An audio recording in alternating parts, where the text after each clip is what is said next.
Well, let's see. For the first hour and a half is an author that we've been looking forward to talking to for several weeks, Dr. John L. Turner, M.D., who wrote Medicine, Miracles, and Manifestations, a doctor's journey through the worlds of divine intervention, near-death experiences, and universal energy, published by New Page Books.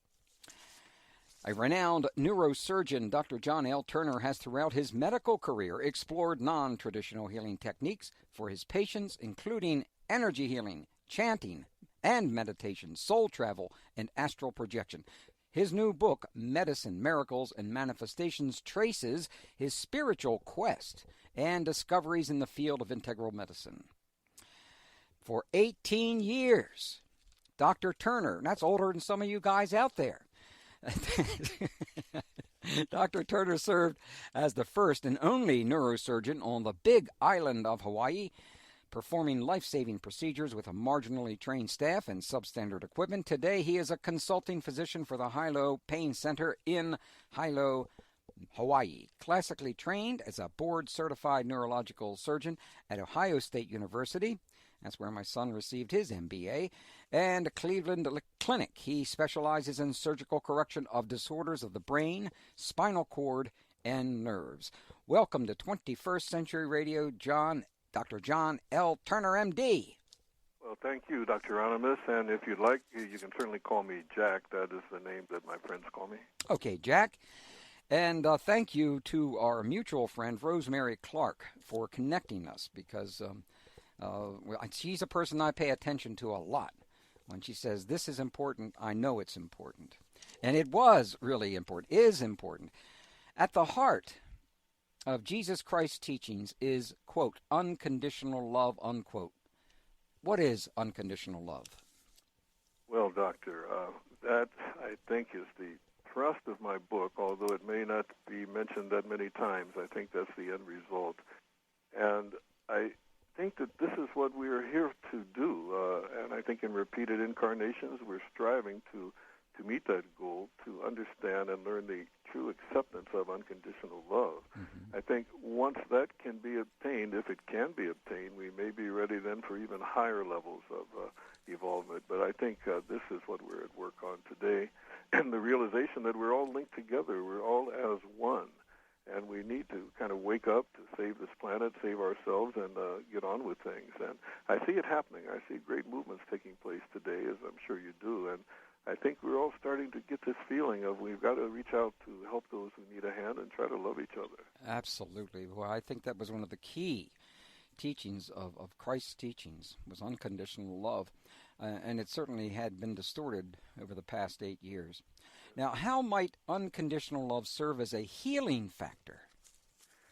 Well, you mentioned Hawaii, and you mentioned the city where I live, which is Hilo. The I's are pronounced like E's in Hawaiian language. And you may remember that our friend Rosemary Clark also lived here in Hilo with her husband, Gary Lyon.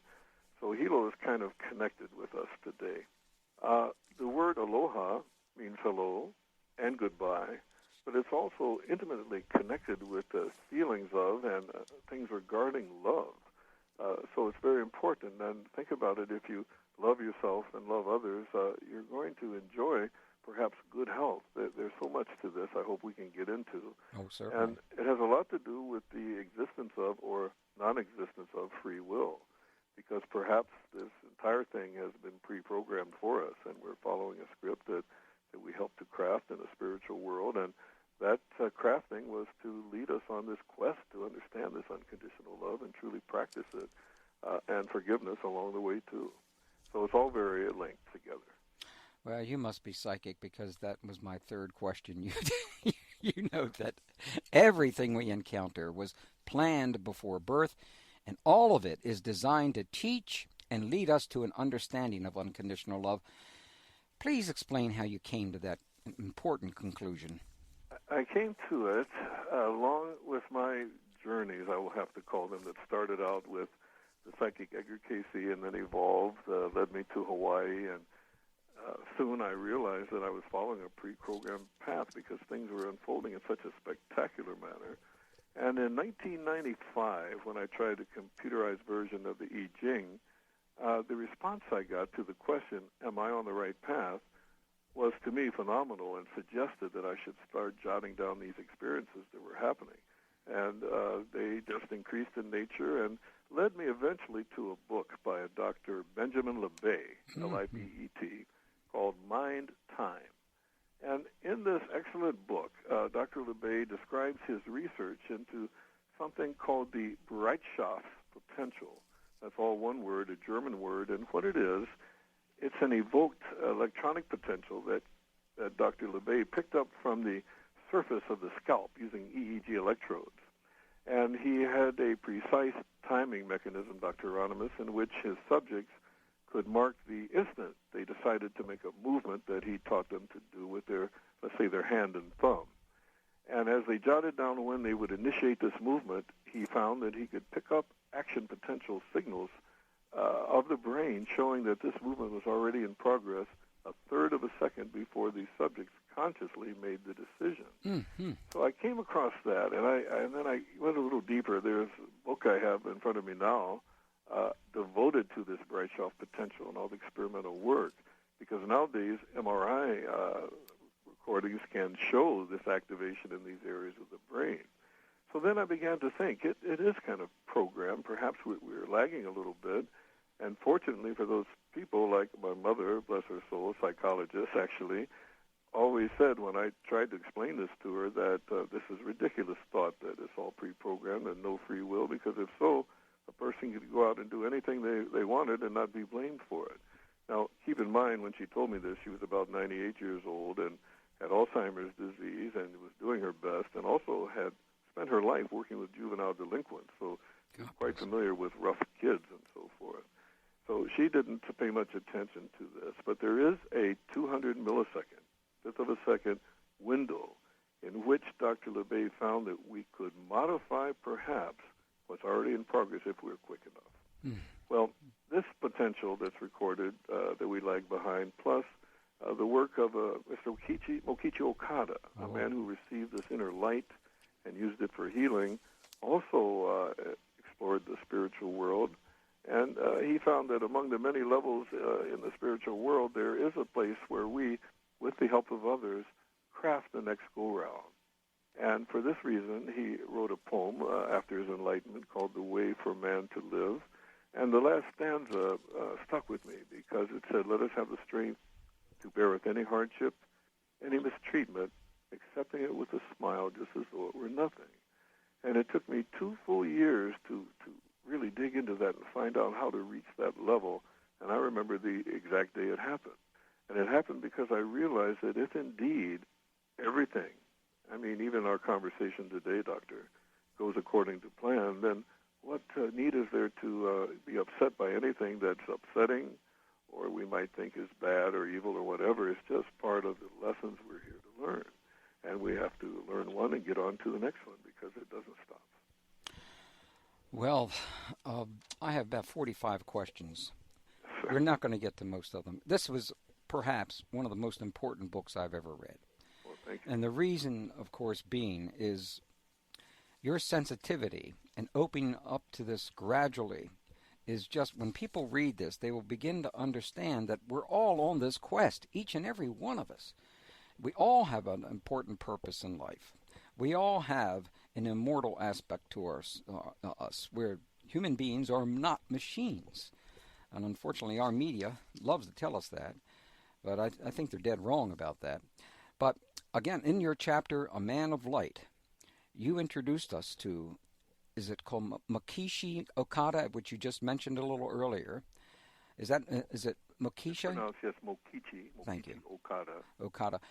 Now, how did his teachings about plants and nature and farming alter some practices at your hospital? The reason why I'm bringing this up, because the best man at my wedding was the author of The Secret Life of Plants, Christopher Bird, who unfortunately has passed on to his great rewards. But plants, this was just what you accomplished. It was extraordinary, and you did it so quickly.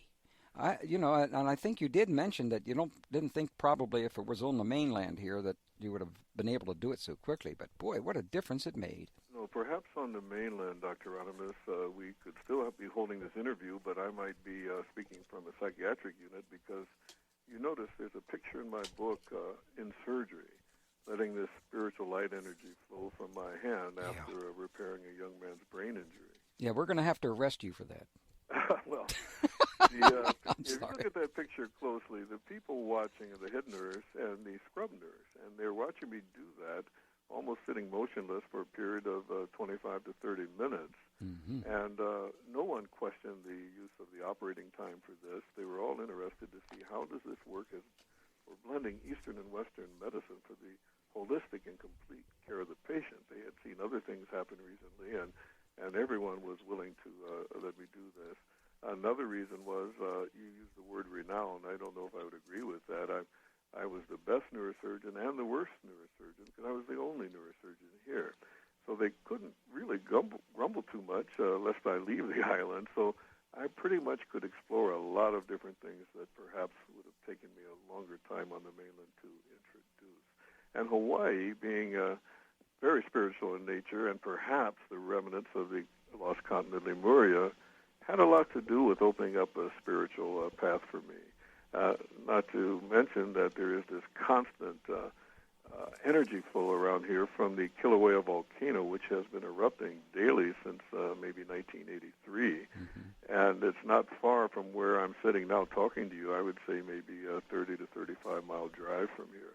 But it's constantly erupting, adding new land, making this pervasive energy in this place. So it's a place to learn and to let things evolve. But I would like to share with you the story of how I came across The Secret Life of Plants and Mokichi Okada and this healing with light. If I can go into that now, I'd like to try. Well, I'll tell you what.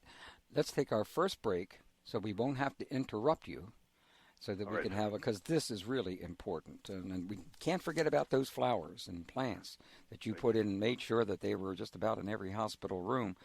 This is something my wife taught me a long time ago, because plants really are something. We'll be back with our guest, Dr. John L. Turner, Medicine, Miracles, and Manifestations, a doctor's journey through the worlds of divine intervention. Hello, this is Edgar Evans Casey, the son of Edgar Casey, the famous psychic. This is 21st Century Radio, and I'm speaking with Dr. Bob Hieronimus. Dr. Jack, how did you discover The Secret Life of Plants? Well, I'm so happy you asked me to discuss Mokichi Okada and Jorei, which is a Japanese word which can be translated as uplifting of the spirit. And it has to do with healing with light. And since we and everything else we can see, feel, hear, or touch came from light, not so much our sun, but from a supernova someplace, it's only appropriate we discuss light and now how it can be used for healing. Well, what happened, sir, that, I was during a period of forced rustication in the country, I was in between divorces and marriages, which neurosurgery does take its toll in that regard. I took a couple of books with me to a small country place where I had a peaceful view of the ocean and a waterfall in a valley, and the music you played during the break, I think that's from a video, a high-definition video about Hawaii, and it's absolutely beautiful music and a video. That's correct, and you have just won $30,000 for that. All right, thank you, and the video, please. Okay. It's a great video, and it reminds me of the feeling I had when I was in that country house, even though I was going through a divorce and separation, things like that. There was no TV set in the living room, just the sound of the waterfall and a chance to read and study. So patients are so kind in Hawaii. They give me books often, and I took two books with me: The Secret Life of Plants, and also a book called Into the Light by Dr. Gary Douglas, published in 1986. And I thought it was a good chance for me to sit down and read the books. Well, I first began with The Secret Life of Plants, and as you well know, there was some interesting things in there, all from Dr. Carver, to the fact that plants and vegetables and fruits emit light, primarily in the ultraviolet range.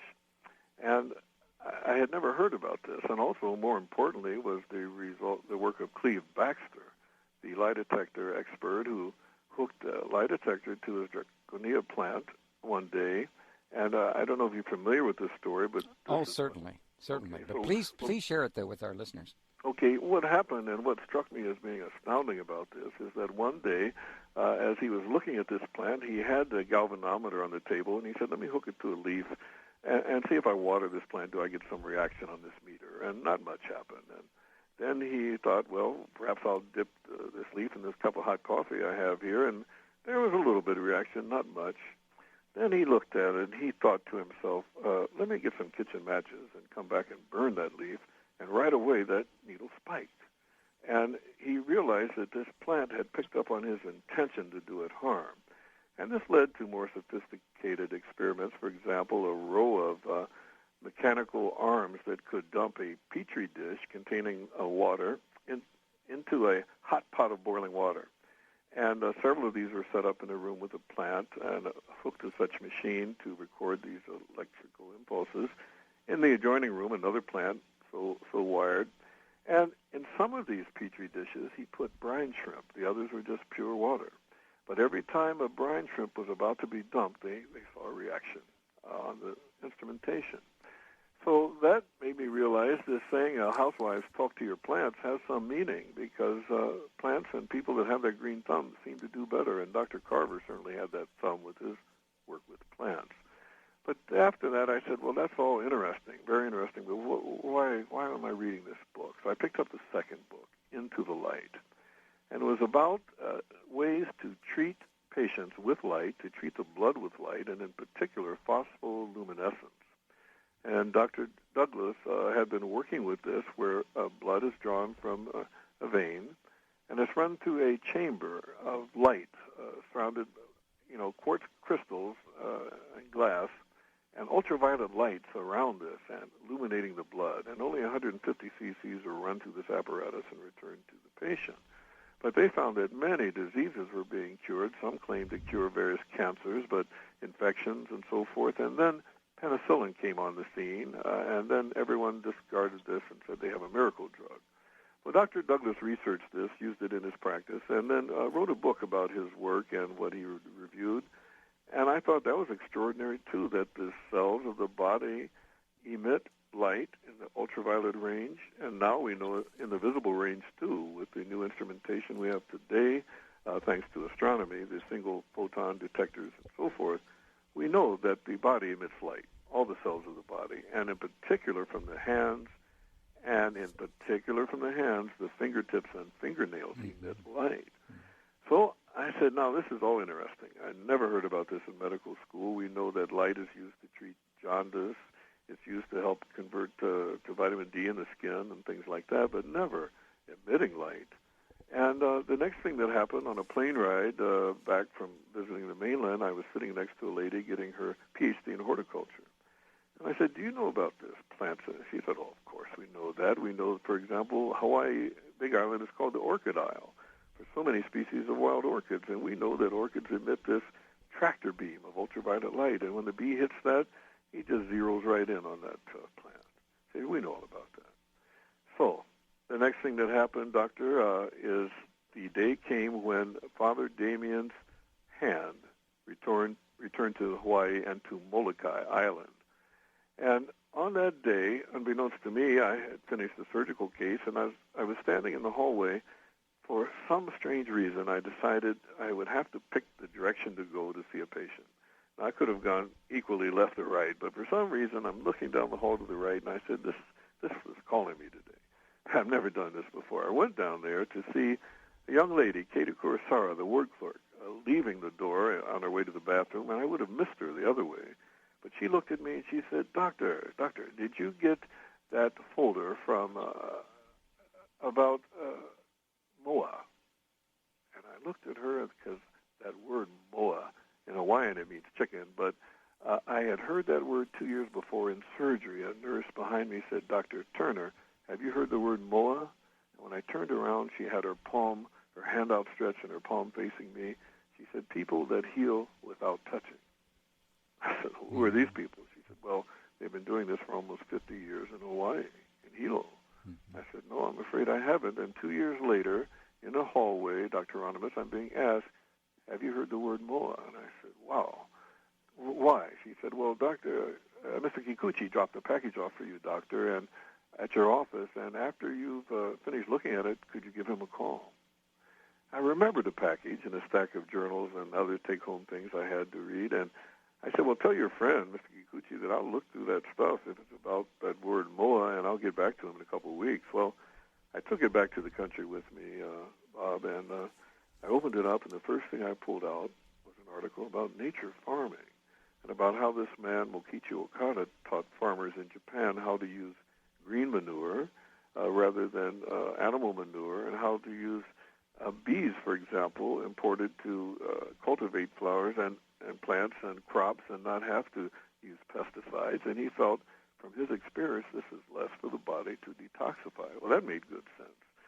The next thing I pulled out, along with a friend who was reading this with me, was an article on art and beauty and flowers and the importance of flowers, and how Okada said if every jail cell just had one flower, it would be a different place for the prisoners and make eventually a different world. So flower arranging, the appreciation of art and beauty was very important, according to Okada, to uplift the spirit. And in Hakone and Atami, Japan, he was able to collect art so it wouldn't be locked up in the homes of art collectors, so the public could come and view great works of art, and those are truly spectacular places. And the third thing was about Jorei, G-O-H-R-E-I, which means, as I mentioned, uplifting of the spirit, a way to emit a spiritual, physical light from the palm of the hand.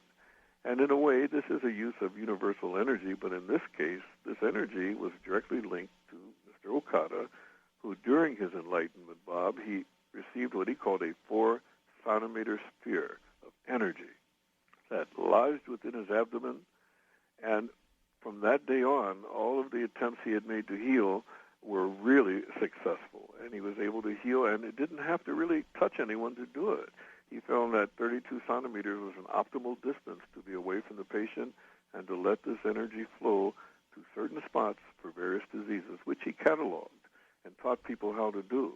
And he said, you know, this is certainly a metaphysical event that's happened to me, but if I write the kanji, the Japanese character for light, which is known as hikari, and give it to a person, if they have this with them, it will link them with a spiritual cord, and they'll be able to emit this God-given light that I have. He said, I have enough for 1 million people, and they can see healing for themselves. They don't have to have faith, and the recipient doesn't have to believe in anything. Just let the energy flow.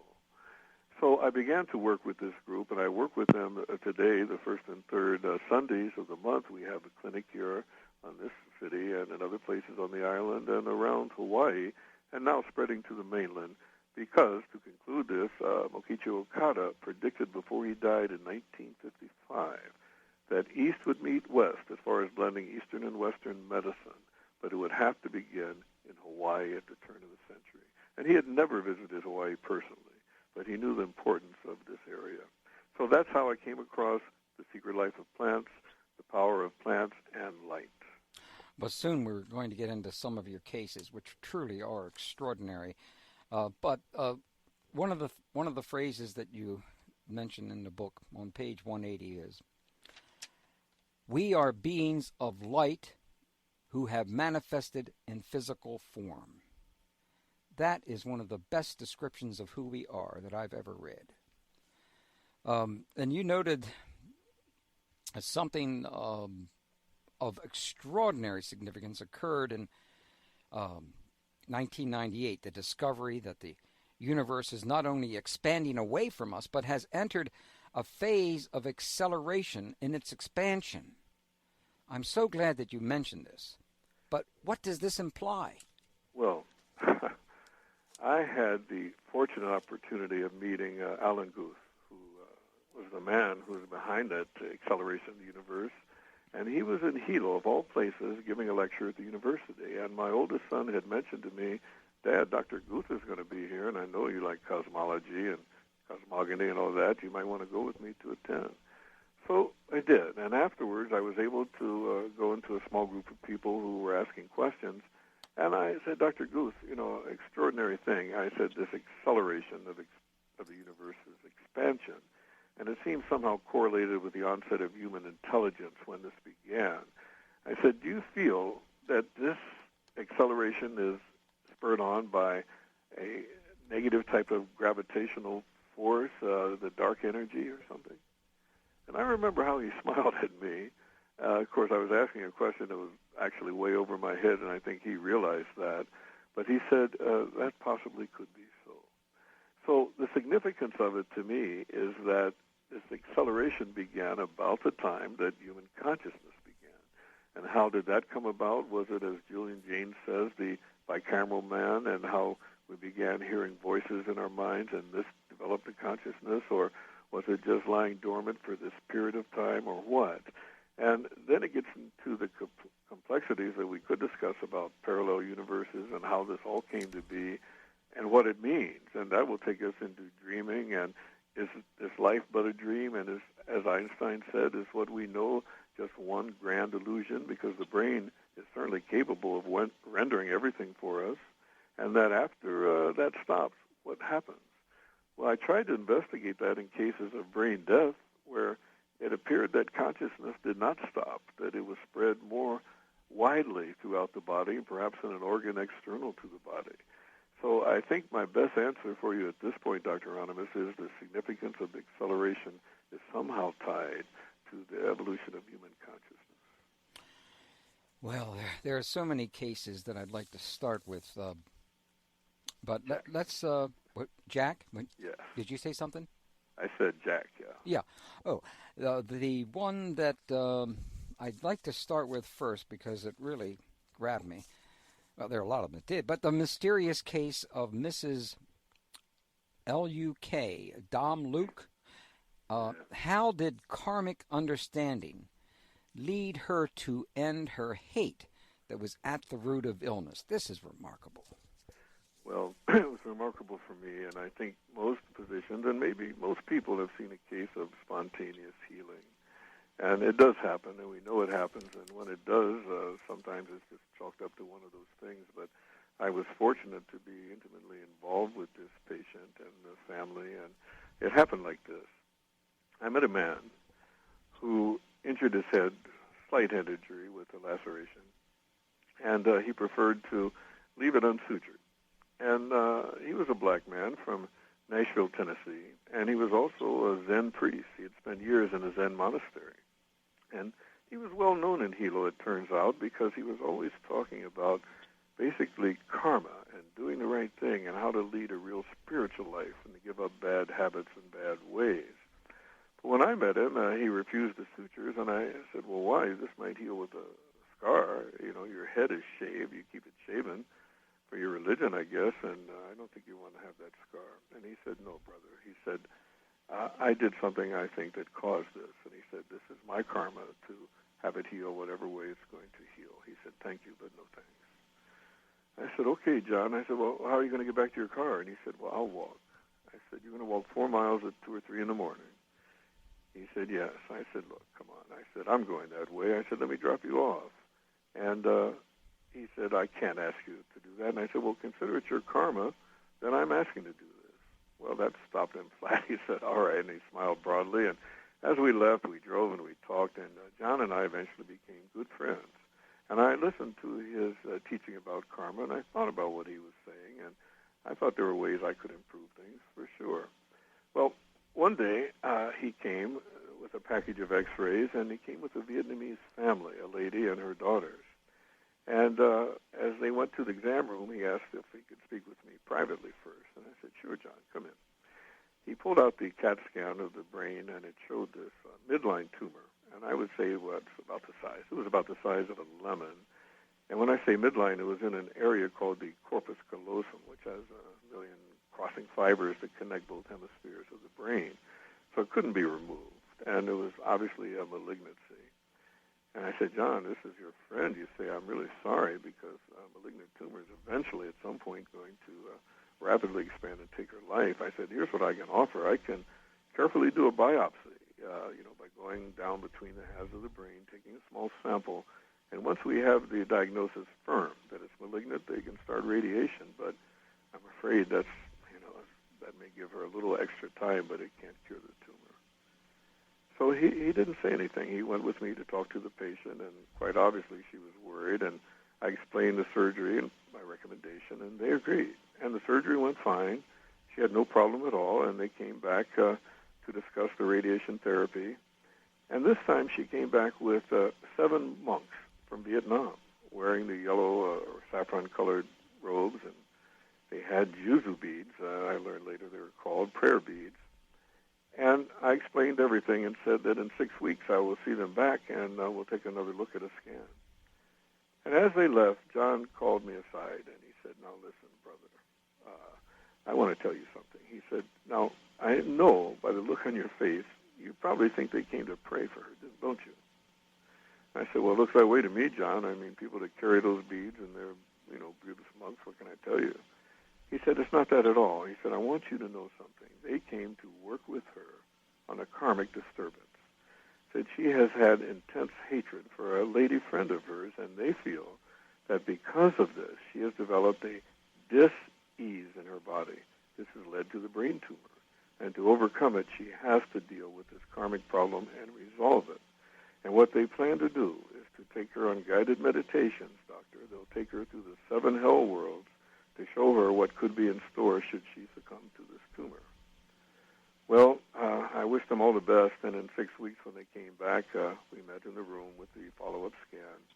And when I put it on the board, Dr. Bob, I was amazed to see that there was no tumor. In fact, I thought it was the wrong patient. It looked clean. And I called the radiologist, and I said, "Wait a minute. Is this lady's tumor?" And I spelled the name and her date of birth, and I saw it had my name on it as the ordering physician. He said, "Yes, it is." He said, "Take a look. You can see where you did your surgery in the bone." But he said, "I was amazed, too. There's no tumor." And I said, "This is a first." And I was absolutely amazed. And I told the family, and they took it matter-of-factly, and they thanked me for all that I had done. And I told them I'd like to do another follow-up scan at some point in time, but they assured me that that wouldn't be necessary. So the last I know that she lived for several more years and returned to Vietnam. And that's why I said it was an amazing case. And her name was Nam Look, is what I have in the book. And as I said, either this was a case of true healing or the most amazing damn luck I had ever seen. It was truly an astounding case. Yes, it was. All right, we'll take our final break of this hour with our guest, Dr. Jack. Well, actually, no, we're going to call him Dr. John L. Turner because you need to find his book. You're not going to find his book if you go look for Dr. Jack, okay? Dr. John L. Turner, Medicine, Miracles, and Manifestations, A Doctor's Journey Through the Worlds of Divine Intervention. Hello, this is Ingo Swan, the author of Penetration, The Question of Extraterrestrial and Human Telepathy. And you're listening to the wonderful 21st Century Radio with the amazing Dr. Bob Hieronimus. Our guest is Dr. John L. Turner, who now is known to us as Dr. Jack. The book is Medicine, Miracles, and Manifestations, A Doctor's Journey Through the Worlds of Divine Intervention, Near-Death Experiences, Universal Energy, New Page Books. You think we've repeated it enough? I hope so, because you should get 2 or 3 copies of this book. You're going to need it. If you lend it to someone, you're not going to get it back. So the best thing to do is have a couple spare ones around the house. Don't you think that's a good way of doing it, John or Jack? Well, I think it's kind of you to say so, sir, and I'm glad you enjoyed the book, and I hope others will. But I would say that they should go to the website first and look at a chapter summary, see if it's something that they really want. And if so, I think it would be a good thing, like you say. But one important reason, and not the only one for sure, is why we were determined to have you join us. We had to postpone 3 or 4 times, and I really was... you were so patient. God bless you for that. We really appreciated that. We just had one media thing to do after another, and it really got in our way. But, Jack, our dear friend and co-worker, Rosemary Clark, and her life partner, Gary Lyon, how did the book she lent you, The Temple and Man by Schwaller de Lubitsch, why was this book linked her to her successful healing? Well, Doctor, if you have a little time, I think I need to describe her story in a little bit of detail because there's so many deep connections, starting with her husband, Gary Lyon. And one day saw a note, I would call this note a missive, not a message. It was a missive because it was a little bit cryptic. Mr. Gary Lyon, spelled Lyon, would like to discuss something with you. I had never heard of this person, but I told Leilani, my office manager, I said, well, put him in at the noon hour. I'll be happy to see what he would like. Maybe I can help him with something. And this young man showed up, a very handsome young man with red hair and tied back in a ponytail. And he brought with him a package of betel nuts. And he asked me if I was familiar with that. I said no, and he showed me how to wrap it in a lime leaf and told me the story of it. And as he sat down, he put on my desk this cassette recorder. And he said, Doctor, my wife, Rosemary Clark, has illustrated a book called The Traveler's Key to Ancient Egypt. And we're preparing a slideshow.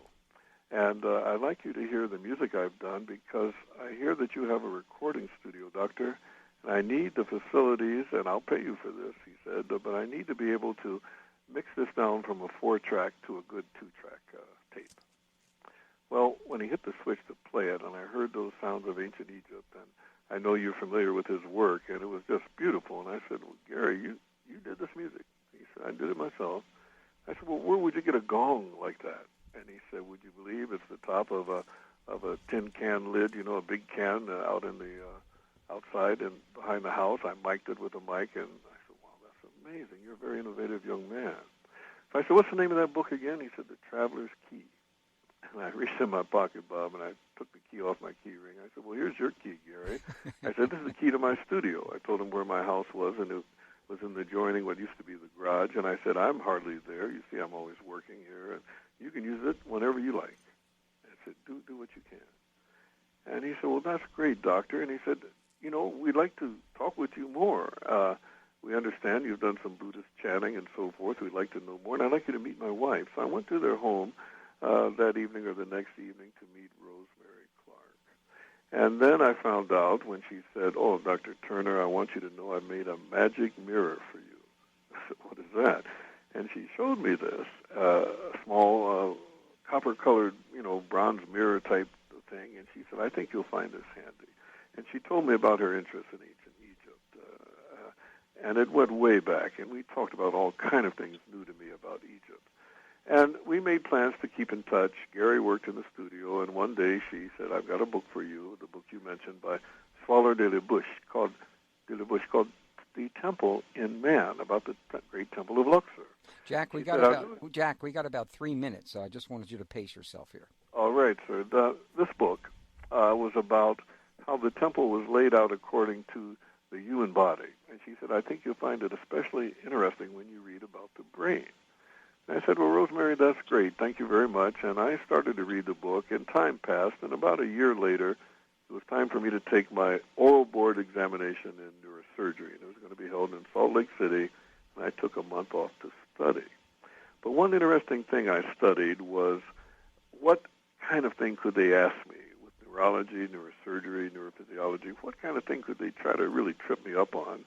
And I realized it was something called bilateral aneurysms of the cavernous sinus. That's an area deep within the brain on each side that's very difficult to operate on. I've never had a case, but I was able to study. I devoted one day to study the treatment for that type of a lesion. And I said, if they hit me with that and I can get through that, I said, there's nothing they can stump me on. So that's what happened. And then later, things progressed in a very interesting manner, Bob. And after the break, we can discuss that, and it will show you how that book came into play. Well, we still have about another minute and a half. All right, minute and a half. I received a call from Rosemary, and she said, Jack, I've got a question. I noticed a droop of my eyelid. I think it was the right eye. Then she said, can you tell me, what do you think is happening? She said, and a pain that feels behind my eye. And I said, go to the mirror, Rosemary, and tell me, open your lid, lift it up, and tell me, is the pupil, the center of your eye, normal like the other side, or is it smaller or larger? Well, she came back to say, Jack, I think it's a little bit larger. She said, do I have a brain tumor or what? I said, no, relax. I said, you're a little young for that, but there's some evidence. There's pressure on one of the nerves to the eye. I'm going to set you up in Honolulu, where you live now, to get a scan from my friend at a clinic there, and let's see what's going on. I would suggest you call him and do this right away. So she set that up, and she called me back later when the scan was done to say, yes, they found a mass in her brain, and they've scheduled her for an angiogram. And I said, well, good luck with that. I hope all the best for you. And she said, well, by the way, could you return that book by de la Bouche? She said, I'm writing a book now myself, Jack, and I need to use that for research. I said, I'll find that, and I'll be happy to mail it back. I wrapped it up and mailed it back to her. And that's when we come up to the break, I believe. Yes, right, indeed. Bob? Hey, you hit that right on the head, Right. Jack. We'll return with our guest, Dr. No pun intended, Rosemary, but yes. Dr. John L. Turner, Medicine, Miracles, and Manifestations, a doctor's journey through the worlds of divine intervention, near-death experiences, and universal energy, published by New Page Books. Buy 3 or 4 of them, and then if you hit the jackpot, buy half a dozen. And there they go, Slim and the Supreme Angels. What a group! What harmonies! 12-part harmonies out of 4 people. You try to do that. That's something extraordinary. And our guest for the next 25 minutes is Dr. John L. Turner. The book is Medicine, Miracles, and Manifestations, a doctor's journey through the worlds of divine intervention, near-death experiences, and universal energy, published by New Page Books. Now, we were talking about the return of the book called The Temple of Man to Rosemary Clark, who needed it. She said she needed it. What did she need it for? Well, she told me that she was in the process of writing a book herself, and she needed it as part of her research in the topic she was going to cover on ancient Egypt. And I said, well, I've had that book for a year. I apologize for that. I read parts of it, but I'll certainly send it back. I understand your need. So I wrapped it in brown paper, and I mailed it back to her. And I told her, I said, well, after this is all settled with your case, and let me know what comes out. They're going to do an angiogram. I'd like to know more about that, and all the best to you. So after mailing the book, what happened, I guess a few days went by, and she called to tell me the results of the angiogram. And she said, Jack, now, let me tell you a little story. She said, on the evening before the angiogram, I believe, she said, I woke up suddenly because I heard your voice in my ear as clear as a bell, and you said to me, Rosemary, it's located at the transept of the temple. She said she awoke with a start, turned on the bedside lamp, and there on the table was the book I had mailed back, still wrapped in the brown paper. So she opened it up and looked up the transept of the temple, and she was amazed to see it was the Cavernous Sinus. And she told them before the angiogram that next day, she said, fellows, I know what you're going to find. You're going to find that I have an aneurysm in the Cavernous Sinus. And they kind of smiled and said, well, sure, lady, and wondered how would she know about the Cavernous Sinus. They weren't sure what this lesion was, but it turned out that's exactly what she had, something called a giant aneurysm, which is very prone to bleed and in a very difficult position. And strangely enough, it's what I had spent the one day studying not too long before that. Very strange, but that's not the strangest part, Dr. Bob. What happened was I had to go to that same clinic to assist on a surgical case, and while I was there, I called the X-ray department. I said, will you kindly put Rosemary Clark's angiogram up on the board for me? I'd like to look at all those films, if you don't mind. They said, certainly. So when I went down to look at those, by the way, an angiogram is the blood flow through all the arteries of the brain as the blood comes in, up the neck, in the head, and out over a period of a few seconds. So you get a series of films. And as they came up on the alternator, I saw this menacing-looking thing like a tarantula. And a word came into my mind, and that word was hosobushi. Now, can you guess what that means in Japanese, Dr. Bob? Well, of course, you read the book, so you know. But I forgot. That's the surname of Dr. Hosobushi at San Francisco. Oh, that's right. And I knew it all the time. Yeah, I didn't know when the name came. I went home, and when I got back to Hilo, I looked through those books, Cavernous Sinus, that I had read for that day of study, and sure enough, there was a paper by Dr. Yoshio Hosobushi, and his 7 cases of cardiac standstill, in which he stopped the blood flow, cooled the patient's body, so that without any blood flow to the brain, they could go in and actually directly repair that aneurysm, which is in a place fraught with nerves to the eye and a lot of a venous plexus. And if the aneurysm would ever rupture in that, that would be death. And the way they had planned to do this, in Honolulu was the standard way because they weren't sure exactly where it was located. So I said, Rosemary, listen, if I were you, I would pack up your films and at least mail them off and ask for opinion for Dr. Hosobushi. And here's how you do that. And I gave the address and so forth. Well, she called me kind of out of breath one day and said, Saturday morning, Dr. Hosobushi called an emergency call for me. And he said, please, I urge you to come to San Francisco and let me do my new procedure, because if you have this operated upon in the standard way most neurosurgeons would approach it, it will probably rupture. And she agreed, and she went to San Francisco, had the surgery, with the resulting only that continued droop of her eye. And it was just strictly amazing. And then many, many years passed. She did extremely well. She not only finished her book, The Sacred Tradition in Ancient Egypt, but went on to write several more. And as I mentioned to many friends, she kindly dedicated that book to me. Indeed. And although she feels I was instrumental in this, I think it was Egypt, ancient Egypt, and her love of it that came to her rescue, not me. Something else came to her aid. And that's something else in the way of dreams and astral travel. I'm not sure, but at any rate, it worked out great for her. Well, it certainly did. And her and her husband are just terrific folks. We just had the best of times when we were with them in Virginia. I just love being in Virginia. It's just a lovely state. Now, you quote Albert Einstein a couple of times, but in one of on page 204, and friends, if you have a copy of this book, look it up yourself there. Go to page 204. Why do you think that Albert Einstein thought that Buddhism was the religion that would cope or could cope with modern scientific needs? Well, I think because this book, a little small story of my travels in my life, I end it with a chapter called Now in Zen. I'm sure you noticed that Yes, kind of a play on words. I love that one, yeah. And the reason for that is that of everything I've tried, I tried all these different spiritual paths that you read about. The Ekankar, the ancient science of soul travel for learning. I tried the Buddhist chanting, the Nam-myoho Renge-kyo, various things, trying to find out how do we reach this apex point of the tree of life, which we began our discussion by saying that could be the point of acceptance and understanding of unconditional love.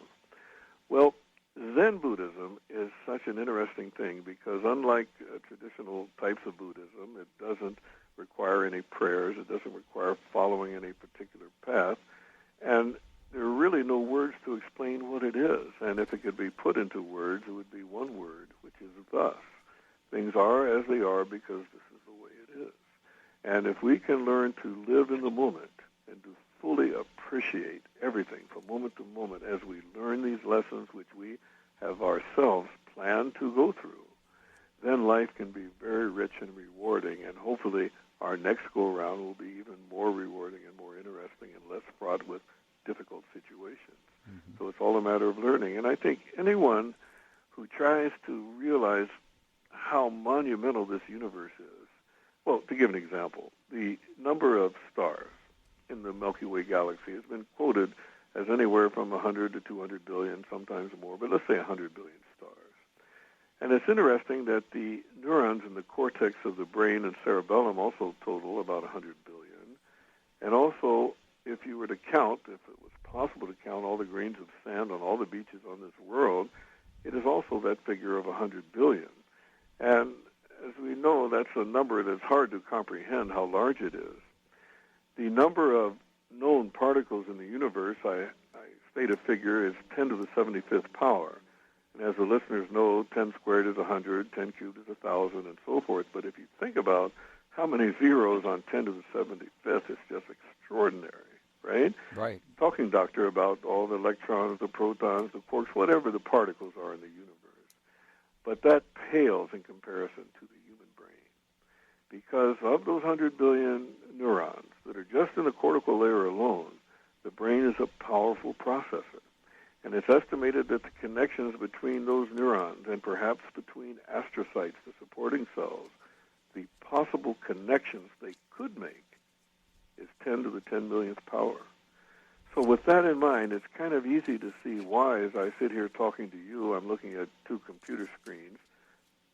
they look normal. They probably give me some electromagnetic radiation a little bit. I pick up the pencil, mechanical pencil. It feels a certain weight and consistency, but everything's kind of manufactured by the brain. And I think one of Einstein's quotes when he said, "This is one great illusion," is true. I mean, it's all created for us. And to say how it all works, I think Einstein realized that to try to explain this is fraught with all kinds of difficulties. It's just an exercise that may be getting us nowhere. It may be way beyond our comprehension. And maybe the best way to look at it is the Zen way, to say, thus. Mm-hmm. Well, the few pages later on, you note that you believe that to live in the moment and always do the right thing is the best course of action in life. Why do you believe that? Well, here's the thing. Thinking about things, of course, I can't take credit for that. Spike Lee in his movie, the mayor of the town was always saying, "Doctor, do the right thing." And if someone is consciously trying to direct things, and we know perhaps right from wrong, even though this may be written as a script, during that 200 millisecond period where we can interfere with what's going on, if we're conscious enough to not do the wrong thing, everything is fine. And, people have thought this for years and years. And one thing I'd like to give credit to is the Greek philosopher Epictetus, who was born a slave in Greece in 53 A.D. and suffered from a broken knee that was done intentionally, but it didn't break his spirit, and he became a great philosopher eventually. And the quote that I'm fond of is one in particular, is a three-part quote, Dr. Bob, and if I may, I'd like to state that here. Please do. It begins with the first part saying, "To accuse others for one's own misfortunes is a sign of want of education." And the second part is, "To accuse oneself shows that one's education has begun." But the third part is the heavy, meaningful part that says, "To accuse neither oneself nor others shows that one's education is complete." And I think it's like my viewpoint now, and Epictetus' viewpoint, and perhaps Einstein's viewpoint, that, look, this is the way it is, and this is the way things are going to go. And it's not a matter of placing blame or doing dastardly things. It's a matter of learning and realizing that we're here to learn and making the very best of it. And in doing that, we're going to naturally do the right thing. Well, I got two more questions for you. I actually have 22 more, but we're going to focus on two of them. The first. Before I do that, since you mentioned Greek philosophers, can you recall which of the philosophers said all things are vibration? No, not offhand. All things are vibration. It was certainly, as you say, a Greek philosopher? Yeah, and unfortunately I can't remember. It may have been, no, it's not Anaximenes or it wasn't Heraclitus, we know that, and it wasn't, well, it doesn't matter, but one of these days I'm going to remember, because it was my high school teacher at City College that actually taught us all about all the Greek philosophers. And every time I think of that quote, because vibrations obviously are important. But as you know, that's what people who refer to a New Age thought. That's certainly the way it's thought, that we're on certain vibrational levels. Mm-hmm. These things that we can't see, perhaps these stages of the afterlife, are all here with us now, present with us, but on a different vibrational level. Yeah, well, but I'm not sure about that particular quote that may have started it all, but certainly this is what people that I know think. Well, the Greeks didn't know what they were talking about, right? I mean, what the heck. Well, they knew about tragedy. However, you have a most important appendix. Of course, we're talking about your book. And that is, friends, this is worth the price of the book. Where is the mind located in the brain? And obviously, we got about 4 or 5 minutes, and I really would prefer to end on this note. Could you discuss this for us? Well, I like to try, and I begin that appendix, with a quote from Colin Wilson. And if I may, for those people who don't have this little chapter handy, to read that. The appendix is called The Mind, and the quote is this: "I had been assuming that man is limited because his brain is limited, that only so much can be packed into the portmanteau. but the spaces of the mind are a new dimension. The body is a mere wall between two infinities. Space extends to infinity outwards. The mind stretches to infinity inwards. And I believe that this whole idea of where is the mind, where is the brain, where is the seat of the soul, this appendix was written at the behest of Robert Bruce, who wrote the great book Astral Dynamics 10 years ago and many subsequent other books. And when I met him through the Internet, in a way that you and I have met, he told me he was writing a book on the mechanics of astral projection, and would I mind writing a little bit about the mind and where it's located within the brain? And at that time I said, sure, you just let me know when you need it. Well, about the time Rosemary delivered a copy of her book to me, I was busy trying to write my book when Robert said, in another month or so I'll need that chapter. Well, I said, all right, sir. And I stopped my thing and I started studying what I could research on consciousness, the mind, and so forth, and I put together this appendix. And it turned out that Frank DeMarco, the editor of Hampton Roads that published Robert's book, felt that his book was too lengthy to include this, so I was able to use it for my book because the subject matter was good. Is the mind and is consciousness located within the brain, or how does this work? And in the book, there's a story of a patient who was brain dead, but somehow was able to, I felt, consciously guide what was happening with her family and events concerning her. And also, there's a case of Dr. Robert Spetzler, I discuss in the book, who kindly wrote the foreword for my book. And as you probably know, Dr. Spetzler is one of the top neurosurgeons in the United States, if not the world, and for him to take the time to review my humble manuscript a couple times is certainly amazing. But he had a case of a lady named Pam Reynolds. And during that case, it was the same surgery that our friend Rosemary Clark had, the cardiac standstill to repair a lesion. And during the time that there was no blood flow to her brain, that there were no EEG signals being recorded or evoked potentials, the brain was isoelectric, we call it, no electroactivity, she was able to report things that she observed or heard that went on in the operating room during that time, a typical, in the way, kind of an out-of-the-body experience. I ran into Dr. Spetzler at a conference, I believe, 1997 or 8, and I said, Bob, I have a question. I'm impressed by that case of yours, Pam Reynolds. It's been in New Reader's Digest, it's been on PBS, and I just have a question for you, sir. I said, now, before that experience with this patient, were you aware of out-of-the-body experiences, near-death experiences, and astral projection? He looked at me and he said, Jack, absolutely not. He said, and I find it amazing that the brain could produce such hallucinations when it is electrically silent. Well, the implication is that this consciousness, and perhaps the mind too, exists in another place, throughout the body, perhaps widespread in all the cells. And it could exist in another organ. And it could be even more complicated. It could interweave through us all as we're all one person. Mokichi Okada mentioned the spiritual cords that would tie people to him. Hawaiians talk about aka, a.k.a. cords, which are strongest between family members, but tie us all together. Perhaps this consciousness is there in what Ed Dames called the matrix, or the collective unconsciousness of Carl Jung. Perhaps it's always here with us and always around, and we're not able to localize it within the brain. So in this chapter, I try to review a little bit of the experimental research and some of the thoughts on the mind and the brain. But I don't think there's going to be a definite answer to this, because it may be something that we just are not able to understand because we don't have the brain power, so to speak, to comprehend such a magnificent thing. Well, why don't you do a little bit more research and come back next week and then see if you can figure it all out? I'll come back at any time because I love talking about these subjects, and I want to thank you for your kind comments about this book, and I really appreciate that. Well, we want to thank you for serving our planet so well.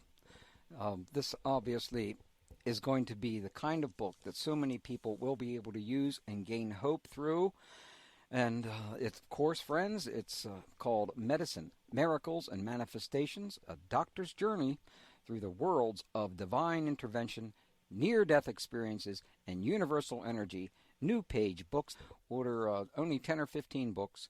And so next time you go to class, you can lend a few out there. Your friends will love you for it. That's how, guys, that's about the best way in the world to pick up a girl. Just give them one of these books, and they'll know what you're talking about. Thank you for joining us, Dr. Jack. And thank you, sir. My pleasure. Our pleasure. 21st Century Radio is produced by Hieronimus and Company. Our executive producer and research assistant is Laura Kortner. I'm Dr. Bob Hieronimus. And remember, shine your shoes and get a haircut.